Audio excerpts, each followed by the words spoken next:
boa tarde e boa noite. E aí, galerinha, tudo bom com vocês? Eu espero que estejam todos bem e estejam todos cumprindo as recomendações necessárias. Estamos aqui para mais uma aula. E não esqueça de procurar um local silencioso da casa de vocês ou utilizar fones de ouvido para que você possa me compreender melhor. Não esqueça também de pegar o seu livro para que você possa acompanhar a leitura, as imagens e logo em seguida resolver as atividades para que você possa ter êxito em tudo o que você for fazer. Nós estamos aqui para mais uma aula e a aula de hoje é aula de geografia. Na aula de hoje nós vamos falar sobre uma parte específica da Terra, sobre a hidrografia. Nós sabemos que o planeta Terra ele é bastante diversificado e essa diversidade dele possui suas especificidades, ou seja, tem seus detalhes, tem suas coisas mais características. E hoje nós vamos explorar um pouco a hidrosfera. Mas o que é hidrosfera? O que é hidrografia? O que é essas coisas de hidro? Hidro vem de água. Hidrografia é o estudo das águas de um determinado espaço, como dos oceanos, dos mares, dos lagos, dos rios.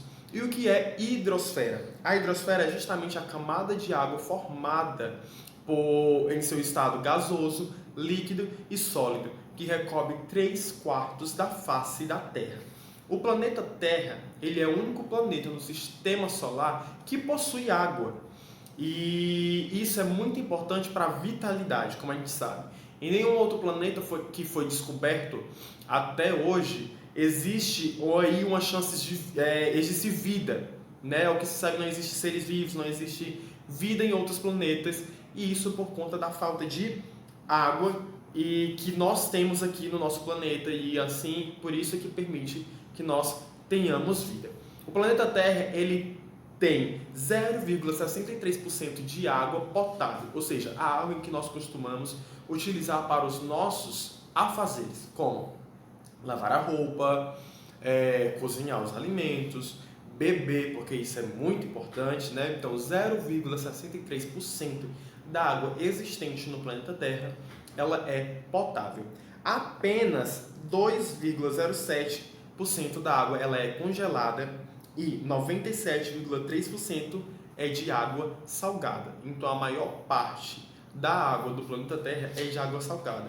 E a gente pode encontrar muito bem isso nos mares, por exemplo, Bom, a gente está falando que a hidrografia, ela estuda as águas dos espaços e isso encontradas em diversas especificidades, Mas onde nós podemos encontrar água na natureza? Onde é possível a gente encontrar água na natureza? Nos mares, nos rios, nos lagos, nos oceanos, nos açudes, nos lençóis freáticos, nos lagos, nas lagoas, Também nós podemos encontrar água na natureza nas nuvens. Por isso o fenômeno da chuva, Onde acontece a evaporação de água dos mares e rios. Essa água ela evapora, se forma uma camada densa de nuvens e aí ela se carrega e descarrega em chuvas. E nós também podemos encontrar água no corpo humano. Você sabia que o seu corpo ele é formado por 74% de água? Sim, o nosso corpo ele é formado por 74% de água.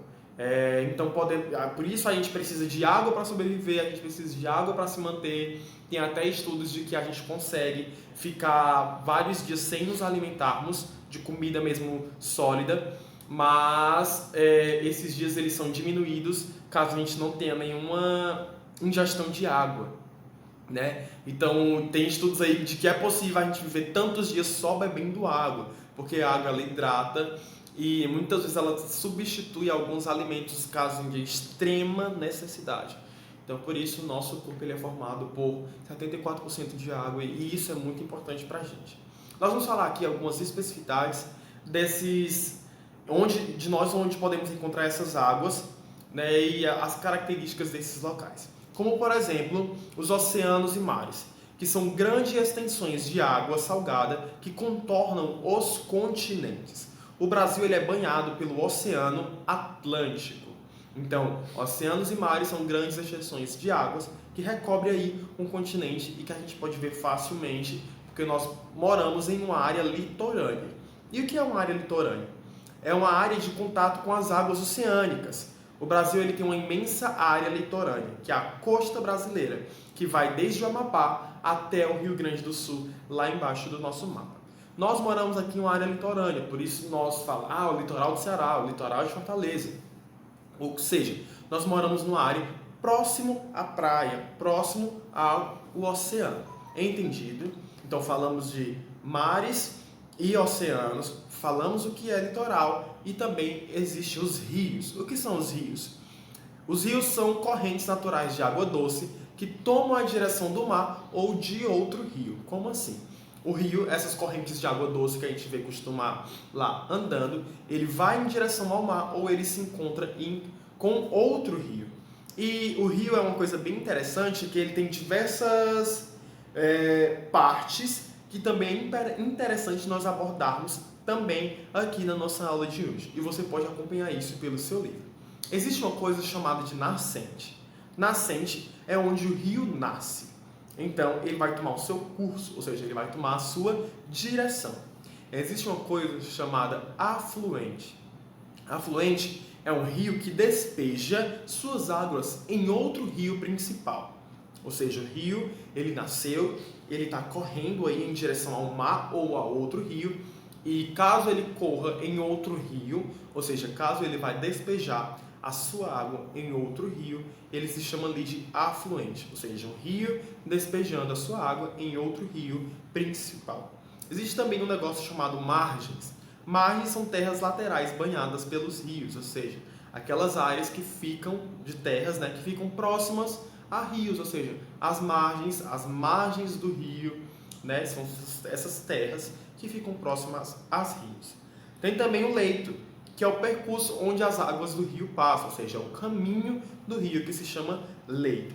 E também a foz, o lugar onde o rio despeja as suas águas. Então, nascente, onde o rio nasce; afluente, rio que despeja as suas águas em outro rio principal; margens, são áreas, porções de terra que ficam próximas a rios; leito, percurso por onde o rio passa, por onde o rio anda; e a foz, que é o lugar onde o rio despeja as suas águas. Entendido? Existem duas coisas também, duas características dos rios. Eles podem ser perenes ou temporários. O que são rios perenes? São os rios que nunca secam. Ou seja, independente do clima, independente das passagens do ano, das estações, esse rio ele nunca seca. Então isso significa dizer que esse rio é chamado de rio perene. Mas também tem os rios temporários, que são rios que secam em determinadas épocas do ano.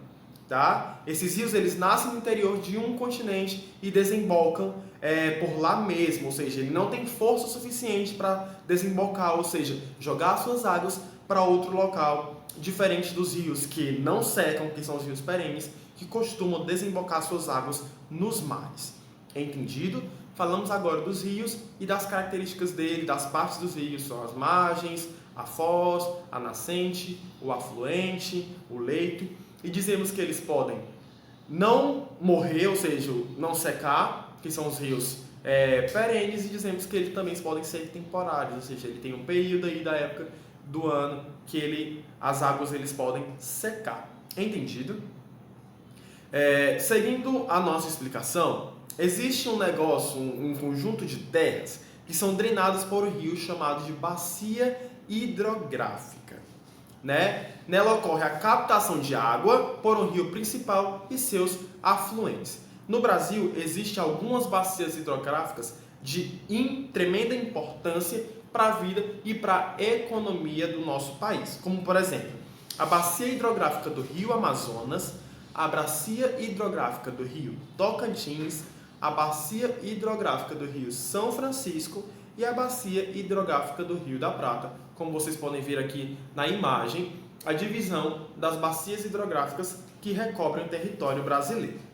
Continuando a nossa explicação, outro local em que nós podemos encontrar também água no nosso país, no nosso planeta, no nosso continente, são os lagos e lagoas, que são porções de águas acumuladas de grande ou pequenas profundidades, né?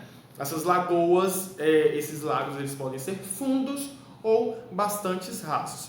Esses lagos e lagoas, elas podem ser naturais, ou seja, criados pela própria natureza, ou eles podem ser artificiais. O que são lagos e lagoas artificiais? Que o ser humano ele criou ali para alguma finalidade, seja ela econômica ou até mesmo de questões ambientais. Então, lagos e lagoas são pequenas porções de águas que podem ser de grandes profundidades e elas podem ser naturais ou artificiais. Outro local em que nós podemos encontrar água e que geralmente também é artificial é açude, né? Os açudes são locais de água artificiais e que as pessoas utilizam muito para tomar banho, porque tem a sua beleza, como vocês podem ver aí na imagem. Existe um negócio também chamado de lençóis freáticos. Caso você nunca ouviu falar, os lençóis freáticos são águas que elas passam as camadas da terra, ela vai parar lá no subsolo, ou seja, nos lençóis freáticos, e as águas dos lençóis freáticos, elas são águas potáveis, como a gente falou no início do nosso estudo. A água potável é o que a gente utiliza para fazer as atividades do nosso dia a dia. Então, por passar por diversas camadas, essa água ela acaba sendo drenada, ou seja, ela acaba sendo purificada, e é uma água que nós costumamos utilizar para fazer as nossas atividades. Mas existe aí uma certa preocupação. Como ela está debaixo do solo em que a gente pisa, a gente precisa ter muito cuidado de que forma a gente está cuidando desse solo, porque pode aí contaminar as águas dos lençóis freáticos e, consequentemente, essa contaminação virá contra nós, seres humanos. Então, a utilização de agrotóxicos no solo, lixo, tá? Então, todas essas coisas elas podem contaminar as águas dos lençóis freáticos. Por isso é muito importante nós cuidarmos do solo, cuidarmos da natureza, porque nós sabemos que tudo da natureza nós utilizamos e tudo que nós fizemos contra a natureza, ela se volta contra nós. Então é importante preservar a água, é importante cuidar das águas do nosso planeta para que ela não cesse um dia. Nós sabemos que a água ela faz parte dos recursos renováveis, ou seja, eles se renovam mesmo que nós tiramos, mas nós precisamos tomar muito cuidado, porque a água ela pode sim chegar um dia de escassez. A água assim, ela é um ouro para a gente e ela pode chegar um dia de escassez caso nós não cuidarmos e protegermos a nossa maior riqueza. Então, espero que você tenha compreendido a aula de hoje. Caso não tenha compreendido, volte a esse vídeo quantas vezes for necessário. Não esqueça de fazer as leituras do livro de vocês, porque isso é muito importante para que você possa complementar a aula. Lembrando que a aula é de forma mais objetiva, para que você possa entender realmente o que é o conteúdo. Então, nas suas leituras, você vai aprofundar esse conteúdo e resolver as suas atividades, para que o conhecimento seja fixado. Não esqueça de dar um like nesse vídeo e se inscrever no canal caso você não seja inscrito, para que os próximos vídeos possam chegar até você com maior facilidade. Fique em casa, fica bem, cuide da sua saúde e cuide da saúde dos seus familiares e logo logo nós estaremos aqui de volta. Beijão e até a próxima aula.